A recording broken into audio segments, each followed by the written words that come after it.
Hey guys, welcome back to another makeup and wrap-up video where I do my makeup and I wrap up all the books that I've read recently. I actually already have my foundation on because I was not really thinking about doing this, and then I was putting my foundation on and I was like, you know what, I need to film another wrap-up video. So we are going to do that today. So I'm going to wrap up a few of the books that I've read recently since my last one, and I actually have a gold star book, which is really exciting. You guys know that's rare. And I'm going to talk deeply about that book because I just need to talk about it. It's like one of those books where you can't just like talk about it lightly. You know what I mean? Like you just need to like fully talk about it. So that's what I'm going to do. My hair, please excuse my hair. It's not looking cute right now, but that's not what this video is about. So the last book that I read since my last wrap-up video was Maybe You Should Talk to Someone by Lori Gottlieb. Now, this book was a book that has been on my audio book list forever. I'm going to do just a little bit more foundation just to like even everything out. So this book I had heard such amazing things about. Like so many people raved about this book, gave it really, really high ratings. And that's why I added it to my audiobook list, you know, so long ago. Because everyone that read it was giving it such high ratings. And it kind of reminds me of Good Morning Monster, which was one of my favorite books I read probably in like 2019 or 2020. I loved that book. And I think you either like that book or this book more because they're both kind of the same. So this is basically like a memoir, but I think it's loose because I feel like with these books you have to go in kind of knowing that she had to change some things because these are her patients. Like, she's a therapist, and she's talking about a lot of her patients' stories, and so you know that she has to, like, change things about these stories, and I think that knowing that sometimes kind of ruins these books because you're like, well, what did you change? And, like, if some of these big things were changed, how would those have affected this person in real life when they didn't actually go through these things? You're just adding them or taking them away.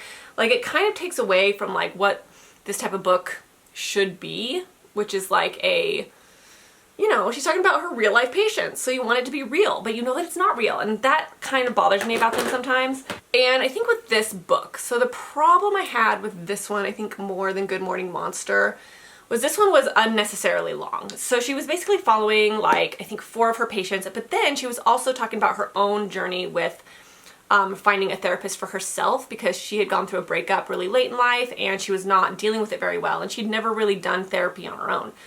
So it was kind of her story about being a therapist and like 4 of her patients that she saw and their kind of life story, but then her experience with therapy and how therapy helped her, and so it kind of went into like her therapy sessions. And this was a really weird and interesting way to format this book because honestly I was like, you like jumped around from person to person. Like you would like have her past story. So she'd go to the past and kind of talk about her boyfriend and like how he broke up with her and like their life together. So you had like past version of her. But then you had her current story of her looking for a therapist, her experience in therapy. So you had that storyline. But then you had the storylines of all of her patients that she wanted to talk about in this book that she saw as a therapist and like their healing process and like what they went through. And I just felt like it was really scattered. Like I'm like, why so much in one book? You know what I mean? Like why are we following so many storylines? Like I almost feel like she should have done one book about her experience in therapy as a therapist and then maybe written another book about, you know, some of her patients' stories. Like it just kind of felt like out of left field. You know what I mean? Like having both of those things in one book. And I kept having to jump from like one character to another, and honestly it was really hard for me to keep these characters apart. I was like, wait, which character is this? Like what family members does this character have? You know, like I kind of started feeling really jumbled about like whose story was whose, and there was definitely a time by the end where I was like, when is this book gonna be over? Like can we like wrap it up? You know what I mean? So I didn't love this book, to be honest. There was parts of it that were good and I did get a little bit out of it, but I gave it 3 stars, 3 out of 5. It just wasn't what I wanted. I definitely, like if you're looking for a book like this, I liked Good Morning Monster a little bit better. I thought it was more entertaining. I thought the stories were a bit more thought-provoking. I learned more in that book, and I think that the author just did a little bit of a better job with it, if that makes sense. But I always kind of like books about psychology and therapy and like learning about it, and kind of seeing therapy through the lens of the therapist I think is very, very fascinating because I always wonder like what therapists are thinking. One of her patients in this book was like super narcissistic and he was kind of a jerk, and like seeing how a therapist like works with a patient like that can be really, really, really frustrating to work with was really interesting. Kind of seeing her like, you know, regulate her own emotions while dealing with this man was really interesting. So there was some things about this book that were good, but I don't know if I would recommend this one. I think I would recommend Good Morning Monster first. I personally liked that one a little bit better. So 3 out of 5 stars. Not my favorite book, but it was fine. Okay, so another book I read on a road trip was The Fall Risk by Abby Jimenez. So Abby Jimenez is one of my favorite romance authors. I love her. And this was a novella, so it was like a short story, and I was on like a 2.5-hour road trip. So I didn't have a ton of time in the car, but enough to read this book. And it was really awesome being able to just like start a book and then finish it by the end of the road trip. Like, it was really satisfying. And that's why I really like this. So if you have like a 2-hour event that you have to do, listen to this book because you can listen to it in like one sitting, which was really nice. So this is about a girl who moves to this town, or I don't know, she moves apartments because she keeps having to move apartments because she has a stalker. And so she keeps having to move because the stalker is stalking her and keeps finding where she lives, and so she has to move. And she moved into this new apartment, and in this apartment their stairwell breaks, like falls through or something like that, and they're on the 2nd floor, and she and her neighbor, who's this guy, decide that they're just gonna stay in their apartment because it's only gonna take like the weekend to fix these stairs, and they just decide to stay in their apartments or whatever. And they kind of get to know each other because they're kind of stuck together, and they get to know each other. And in this process, she's kind of explaining to him about her stalker and like why she keeps moving apartments, and their relationship blossoms. It's kind of forced proximity. And this was just a really cute book. I gave it 4 out of 5 stars. I felt like it could have used a little bit more depth. There was definitely aspects of it where I was kind of like the ending kind of threw me off a little bit. It was very rushed. It was very fast. She's just a great author if you're looking for something quick and fun. She always has like deeper storylines, and it was a fun, quick little novella that I could read in like a short amount of time. You know what I mean? And her love interests are always so sweet too. Like, they're always like golden retrievers and just very, very sweet. Yeah, I really liked it. I just wish that the ending would have been just a little bit more satisfying. I feel like I need to do wrap-ups more often because I forget main things about books. Like, if I wait too long to do wrap-ups, like I know that I thought a lot more about this book when I was reading it. Like, oh, I need to talk about this, but I literally read this book quite a while ago, so I don't actually remember all of my feelings exactly, but sometimes I feel like that's a sign. Like, that it wasn't like a 5-star read. Like, there's some books that I can remember my feelings and all of my thoughts about them so vividly that like tons of time can go by and I can still do like a really in-depth review of them because they're that good. So I feel like it kind of speaks for itself, you know, when you just kind of forget things. And I think that's kind of what this book was like. It's just kind of forgetful, but I think it's because it was a novella, not because it was necessarily bad, if that makes sense. So I got this blush, and it's supposed to be like the Selena Gomez blush, but like a knockoff version. And I wanted to try this just because I was curious about them. And it's the liquid blush. It's Billion Dollar Beauty. And it's in Fling. And I kind of like them. The thing I really like about like liquid blushes is that you get a really strong, true pigment. Like, sometimes I feel like when you're using like, you know, powder blushes and you're using the same like brush every time, the color is never true to color because you're kind of mixing a whole bunch of different colors together. Or if you're using like a bronzer brush and then you dip it into your blush, then it's not the right color. But when you use stuff like this, it's always very true to color because it's just straight out of the tube. So you're going to get that color that you're wanting. That's what I really like about this. And I use this brush every time to kind of blend it, or I use my beauty blender to blend it. But I just feel like the color is so much more true to color than using like a powder blush, if that makes sense. Next, I'm using my Makeup Geek highlighter. I've had this highlighter forever and it just is never running out. But this is in Psychedelic. Sadly, Makeup Geek is no longer in business, but her makeup was great. Okay, so the next book that I want to talk about is the book that I really want to dive deep into. So the next book I want to talk about is I Who Have Never Known Men. This is a translated novel, and it is by Jacqueline Hartman. So this book got really popular. This book was written, I think, in the 80s or 90s. I think it was the 90s, like early 90s. So it's an older book. And I appreciate that so much because I feel like sometimes older books can be just a bit less on the nose and heavy-handed with their messaging, which I love about older books. Sometimes I feel like books now are just, they're not very nuanced, and I can't stand that. Now, the thing about this book that I want to say first, and I know this might be a little controversial, some people may not like it, but I'm going to say it anyways. I was a little hesitant to read this, if I'm being honest, because of the title.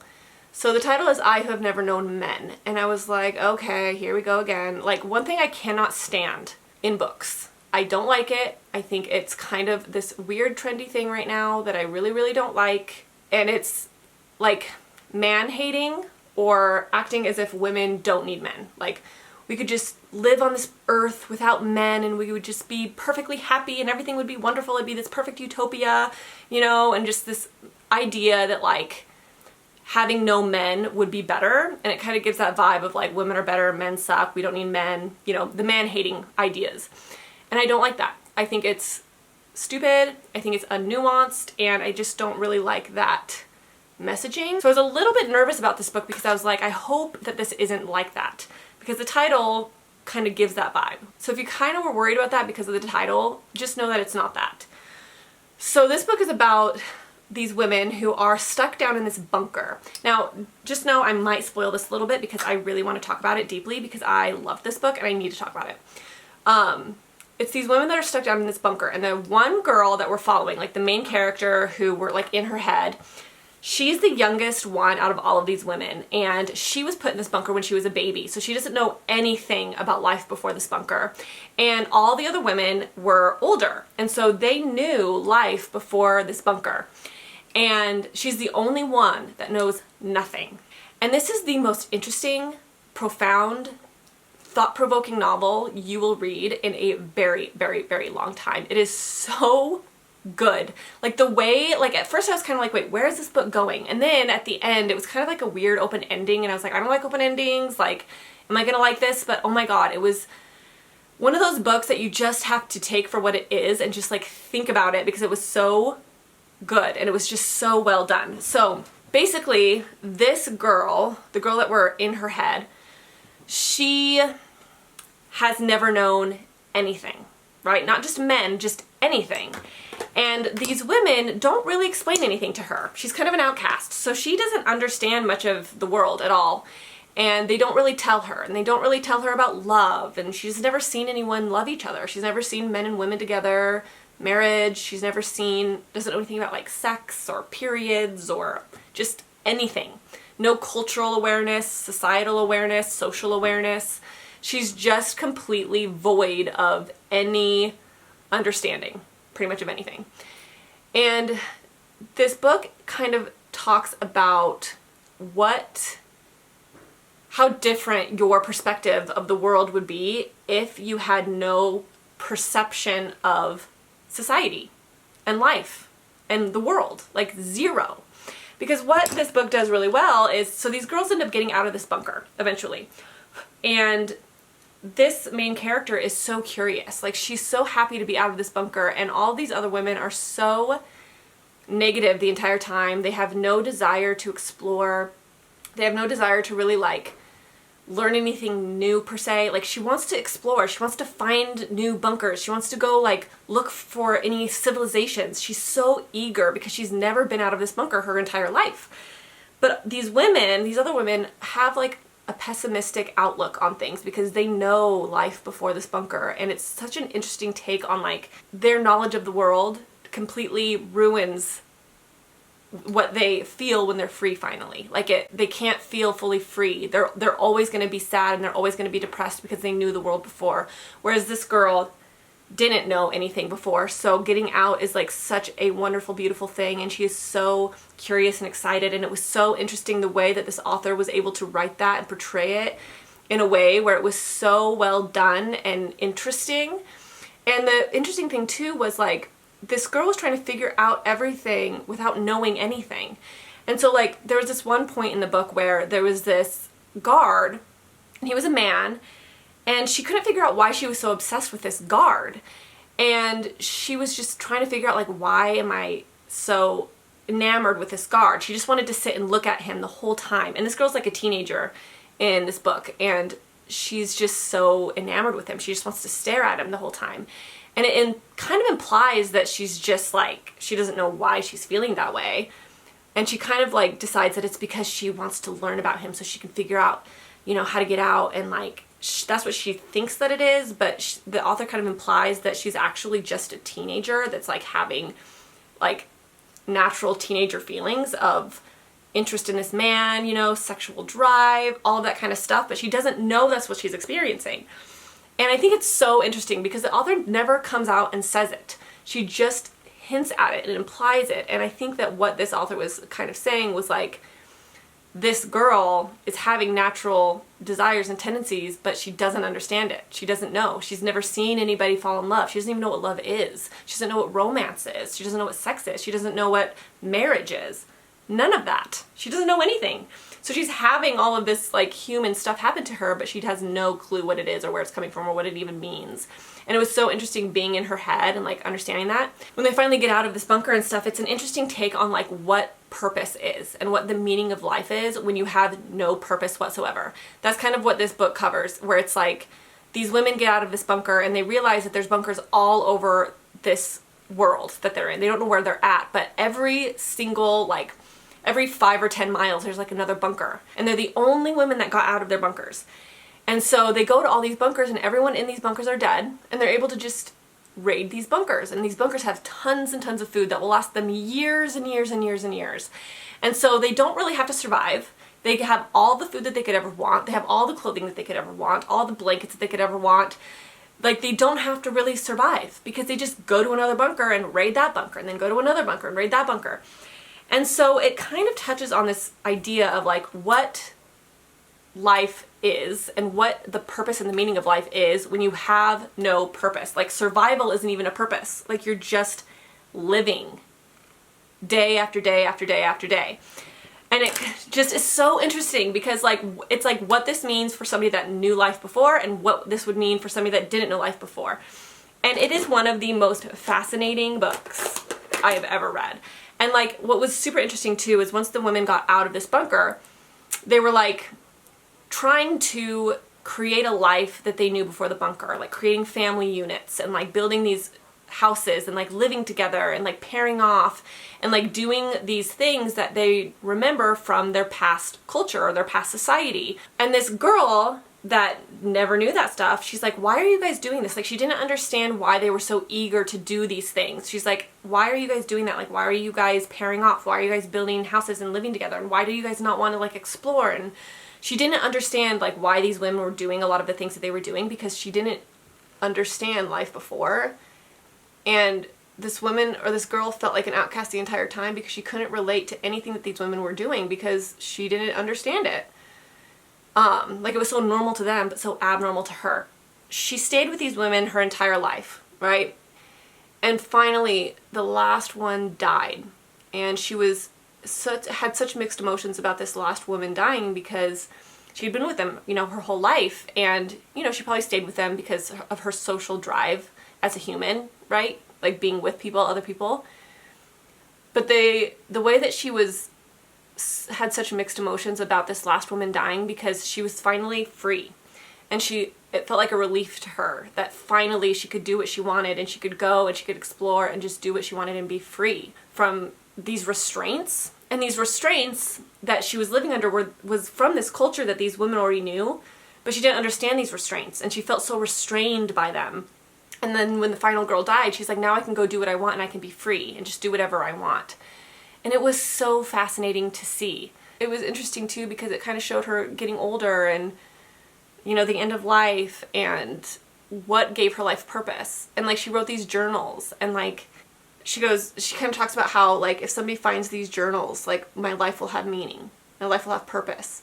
But if nobody comes across these journals, like what did my life mean? I just lived and I will be forever forgotten. Like there's nothing that I did here. There's nothing that, like, nobody will know I ever existed. Nobody will. Like, the only way that my life will feel like it really mattered was if somebody finds these journals and reads them and knows that I existed, because what was the point of this, like, type of thing. It's kind of nihilistic in some ways, but in a very thought-provoking way, you know, like, what makes life meaningful? It asks a lot of those types of questions, and I love stuff like that. So it's not necessarily I who have never known men, it's more like I who have never known the world. That's kind of like what this book should be called. And it's just one of the most fascinating reads I think I've ever read in my entire life. It was so good. Like, there's so much I could say, honestly, about this book. She didn't understand any, like, what would it be like if you were living in a society? It was like an alien. And this definitely has, like, neurodivergent qualities. Like, it's definitely neurodivergent coded in a lot of ways, where when you're neurodivergent, you don't sometimes think, like, why do people do this? Like, I don't understand why we have to shake hands. Like, it's such a stupid thing to do. Like, why do we do it? Or, like, doing, like, things that you know are social norms, but you don't understand why people do it, but you know it's a social norm, so you do it, but it's like, I don't understand why we do this. It's weird to me. That's kind of what it's like. And it's a girl almost like masking in a way. Like, it has so much like neurodivergent qualities to it. And I thought that was really interesting as well, because I don't think that the author meant to do that per se, but it definitely comes across that way. And I thought that that was really, really, really interesting. So you guys need to read this book. It was deeply profound. And the way that it ended, it was open-ended, but at the same time, it needed to be open-ended. That was the entire point of this book, was for it to be open-ended like that. You know, that feeling of just like, really, why does it need an ending? Does it need an ending? What does the ending mean anyways? Like, it's all pointless. It's very existential, very kind of nihilistic, very like, all that kind of stuff. So good. Gold star. One of my favorite books so far this year, hands down. And I feel like I've been talking about this forever, so I need to like wrap it up, but I needed to like really dive deep into this book. Deal with the Elf King by Elise Kova. So I'm gonna do my eyeliner real quick and then I'm gonna come back. Okay, so Deal with the Elf King. This book was deeply disappointing. Deeply disappointing. I need to go get my eyeliner. So I don't think Elise Kova is inherently a bad writer or anything. I think that this book specifically was just probably kind of a flop. So this book, I didn't realize, first of all, was a YA book, but it is. And the book was just very, very, very, very, very, it lacked plot. So basically what this book is about is this world where there's humans and then there's the elf world, and every 10 years a human is born with magic powers. And this specific human has to go and marry the Elf King because it's a power that the elf world doesn't have, and so she has to marry the Elf King so her specific magic can balance the world, like the elf world. And so this girl happens to be born with this magic, so she has to go and marry the Elf King. But she is like a herbologist healer, and she loves her job as an herbologist healer, and she has all these patients in her human world. And she wants to just be a healer. That's all she wants to do. She doesn't want to go marry this Elf King. And so the entire book, she is pissed off that she has to go marry this Elf King, right? She does not want to be there. She's mad that she has to go and like marry this king. And she makes that very, very, very clear. The entire book, she's just complaining about the fact that she has to go and marry this Elf King and she can't be an herbologist. And she misses her patients. She misses her job as a healer, like that's her calling, and all she wants to do is go back to the human world and be a healer. And she tells this guy, this elf, multiple times, like, I just want to go home. I don't want to be here. I don't want to be married to you. And he has been waiting for this bride his whole life. Like, this is a big, big thing for the Elf King. And he's like, he was so excited to meet her, and like, you know, it was a big, big thing. And she is just basically saying, like, I don't want to be here. Like, you know what I mean? And he's really struggling with this because he had to make a lot of sacrifices in life to wait for his bride to finally come. And so he's really sad and he's very depressed, and he's like, he's opened up to her about this stuff, and she's like, I don't care, I want to go home. So I'm using the Natural Brows. This is the iMethod Hair-Like Brow Pen. And I like to use this and do little like brow strokes to give like a more natural look to my brows. So she says that she's going to find a way to fix this deal that they have where, you know, a human woman has to go every 10 years and marry this guy. She's like, I'm breaking this curse because I don't think anyone should have to do this. And so he's like, okay, I'll help you break it, because he has some reasons that he wants to break it as well. And so that's basically what she's doing the entire book, is figuring out how to break this curse so she can go home. And that's it. That's literally the story. And do you know how she breaks this curse? She reads journals by past queens. That's literally all she does this entire book, is read journals from past queens, and you literally don't care. Like, you don't get any information, like, you don't know what she's reading. Like, she could be getting information from these journals, but you would never know. Like, you never get to peek inside of these journals. She never shares with you anything that she learns. Nothing. It's just literally her reading journals the entire time and getting to know this elf king. That's literally all it is, and it's the most boring book I've ever read. There's zero plot. Like, zero plot. And then the thing that was the most frustrating about this book is she literally is the stupidest main character I've ever read about in my entire life. Like, she's pissed that this elf king doesn't show any interest in her whatsoever. And like, he doesn't care about her, and like, he's distancing himself from her. When, you know, they obviously have like a connection because they like build this romance and stuff, but like, she's like, why is he distancing himself from me? Like, he doesn't even love me. He doesn't even like me. And it's like, yeah, because you're trying to leave. Like, you obviously don't want anything to do with him, anything to do with the kingdom. You want to leave. Like, why would he want to build a relationship with you when you so desperately have made it very, very clear that you want literally nothing to do with him? Like, why are you so shocked that this king has distanced himself from you? Like, he's literally helping you find a way to leave. And you're like, oh, he doesn't love me. He doesn't like me. And you're just like, yeah. And then she's too freaking dumb to catch on to any of his, like, love that he does show to her. Like, that he does kind of have some feelings for her, and that, you know, he is feeling things for her, but he can't show them too much because she wants to leave. But he does show them every once in a while, but she's too stupid to see it. Like, she's like, so stubborn, so dumb. And the entire time I'm just like, leave. I hope you leave. Like, you are so annoying. Like, this book is literally bad communication. Like, that's the main trope. It's the main, like, plot device for this novel is bad communication. This chick is the dumbest main character I've ever read in my entire life. It was so annoying. And then she finally gets to go home, and she's like going to this party because they're all like so happy that this girl is back, right? And she's like, I'm so happy to be home so I can be an herbologist again and be a healer. And then as she's going to her party, she's just walking to her party that they're throwing for her, that because they're so happy that she's back, she just realizes, she just out of nowhere, like poof, in her head, she's like, I don't actually want to do this anymore. I want to go back and be with the elf king. And you're like, huh? Like, where did that come from? Like, so this whole book, you're trying to get back home because you so desperately want to go back to being a healer and you miss your patients. Like, that's your main driving motivation through the entire flippin' book. And you finally get home and you're just like, actually, I changed my mind. And also, it didn't even make sense. Like, I don't even understand how this plot made sense. It didn't really have like a plot that made sense. Like, their magic system was like holding on by a thread. There was like this whole thing. And you're like, oh, this is going to be important. Like, this is like a big, like, part of the book. Like, this magic system. Like, it seems very interesting.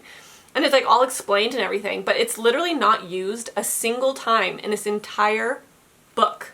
Like, at all. And you kind of leave the story thinking like, okay, what was the point of any of this, like, whole story? Like, I don't even understand why everything had to happen. Like, what was actually the point of this? Like, you don't understand, like, how past queens were involved and like why they were keeping such a secret, and you just don't really understand like the motives or the reasonings behind literally anything in this book at the end. And I was so confused, and I'm like, did I miss something? Like, I kind of felt like I left this book feeling like I missed something when I actually didn't. It just didn't explain anything, you know what I mean? So I gave this book a 2-star. It just wasn't very good. I do want to read Duet with the Siren Duke, which is also by her and is part of that same world.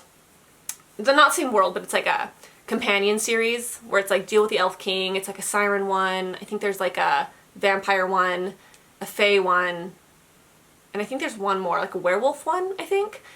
And they're romances. And I do have the siren one because I want to read a book about a siren, like a male siren and a human girl. Like, I've wanted to find a book like that forever, and I finally found one in this series, and so I really want to read that one. Hopefully it's better. Maybe this was just kind of like one of those books where it just happened to not be very good and I happened to read that one. We'll see, but I do want to try that one. So if you guys have read A Duet with a Siren Duke, please let me know what you thought. I feel like I'm talking a ton about every book, and this video is going to be really long. The next one is One by One by Frida McFadden. So this was my first Frida McFadden book I've ever read. I actually got this book out of a little free library. And I saw it and I was like, oh, Frida McFadden, I'm just going to grab this, and then if I decide I want to read it, I'll read it. If I don't, then I'll just like put it back in the little free library. And I ended up reading it randomly. Like, I just craved reading it. And plus I had like huge font. It looked like it was going to be like a really easy palette cleanser-y type of read. And I really, really, really wanted that at the time. Now this book was kind of corny. Like, there's something about Freida McFadden's writing that's kind of like corny. Like, it feels a little bit like Colleen Hoover, where it's just like very straightforward. And that's not necessarily a bad thing. But if you're not looking for that kind of writing style, it can feel like a bad thing. And luckily that's what I was looking for. I really wanted something really simple and really easy to read that was just very straightforward. Like, it's written almost like the way that you talk. You know what I mean? And with books like that, it almost feels like your eyes just like glide over the words really easily because it's written in a way that you would speak. Like, it's not overly beautifully written or anything. And that's kind of what I wanted. I wanted a book that was just really easy to read. And that's exactly what I got. And so that's why I ended up giving this book 4 stars, because I think it's just what I wanted at the time. But I can also see people criticizing it for that reason. You know what I mean? It's just kind of like what you want at the time. This book was just fun. It's about this couple who's kind of going through a really hard time. Like, they're on the verge of divorce. And they have to go on this trip with their friends, and they're kind of trying to hide the fact that their relationship is in shambles. And so they go, and they're all in this car together, and they get up on the mountain to go to this cabin, and their car breaks down, and they get out of their car and they decide to walk the rest of the way to this cabin. Well, they get lost, and then everybody in their party starts dying, and they don't know who's doing it, like why these people are dying, how this is happening, and it's like they're trying to figure out what's going on, right? And it was just very, very, very fun, simple, and easy to read. And I really liked it for that reason. Like, sometimes you're just in the mood for something like that, you know, like a romance where you really don't have to think about it at all. That's what this book was like. I would say the ending was a little bit random. Like, it's one of those books where you know, like, all you have to do is whittle down the characters. Where it's kind of like, okay, there's only so many characters in this book. Is it this person? Maybe. Is it this person? No, it wouldn't be that person. Would it be that person? That would be the best twist if it was that person. Would it be this person? Probably not, because that wouldn't be very interesting. So you kind of whittle the characters down based on what you think the author's going to do with the twist. You know, like, that person would probably be the most interesting twist. That's kind of what this book is like. And so the whole time you're just kind of trying to figure out like what character it is. And in the end I was kind of like, okay, yeah, it's that one. I understand why the author chose to go that direction. So it's not like you're getting anything deeply profound by any means. It's just a fun little entertaining thing that is just kind of a fun read. This would honestly be a great vacation read. You know, like when you go on vacation and you just want something easy that you can like jump in and out of, like you're not reading this massive world building fantasy book. This book would be great for a vacation, or it would be great if you're in a reading slump because it's so easy to read. Love a good face spray, like a setting spray, and I had one by Pixi, but the spray bottle sucked. Like, it was like really thick, heavy, like droplets, you know? And I was like, I want to use this, but I hate this like bottle that it's in. So I bought this, and it's those continuous spray where you like push this down and it has like a continuous spray that comes out. And I put it in here, and I kind of like it. You have to hold it really far away, otherwise it's like too much, but it actually works pretty well. It's like a nice soft mist. So I'm gonna start putting my setting sprays in these bottles because they work really well. So that's a little tip for you guys. So that is my makeup. It's very simple, very light. I mean, it's not light in person, but it's light on camera. Like, this is kind of like camera ready makeup. So it looks heavy kind of in person, but it looks really good on camera, if that makes sense. Oh, by the way, this is the palette that I used. It's the ColourPop After Hours palette. I love this palette right now. As you guys know, I really love like cool toned colors. And this is the colors. So basically I used this for my crease along with a little bit of bronzer. And then I used these two colors kind of for my outer corner color. And I love how this has a black in it, so I can use it for like eyeliner sometimes, which is really nice. And they have some like shimmers if you want to put some shimmer on your lid. So this is a really, really good palette. I got it at Ulta, and it's the After Hours by ColourPop. I love ColourPop palettes. They're like my favorite. The last book was Obsession Falls by Claire Kingsley. So as you guys know, I was really excited to read this. This was on my TBR for April. And this was about a girl who's being stalked, another stalker romance, which I find funny that I read 2 of those. But this is one where she moves to a town and she is like in her late 30s. So she's a little bit older and she lost her job, and so she got this really crappy job in this small town, but she needed to take it because she needed a job. So she moves to this town, and she meets this guy who is the owner of the house that she's renting. But then weird stuff starts happening to her, and this is her old town that she grew up in when she was really, really young. And she starts getting stalked, and she starts getting like weird messages written on her house and just weird things happening to her, and she kind of starts building this relationship with the guy that owns her house, and he is very protective. He's like one of those like mountain man, like very like overprotective, where he's like, nobody is gonna hurt my girl. And so he's very, very protective of her, and all this weird stuff starts happening, and the main character, or the love interest, starts getting like madder. He tries to like protect her, he tries to like, you know, comfort her through it all, and he's trying to figure out who this stalker is. And it's very, very, very, like the tropes are very like protective man, sunshine girl, which I love that trope, and I love that dynamic in a book. And I really love this book for that reason, because it was definitely what I like in a romance, because it had the tropes that I like. But this book was so wordy. Like, I swear this book could have been 150 pages shorter than it was. And I don't mind descriptive writing sometimes if the book calls for it, like if it helps the story, it helps paint a picture and things like that. But this was one of those wordy books that are unnecessarily wordy, like describing things that didn't need to be described, like what a window looked like.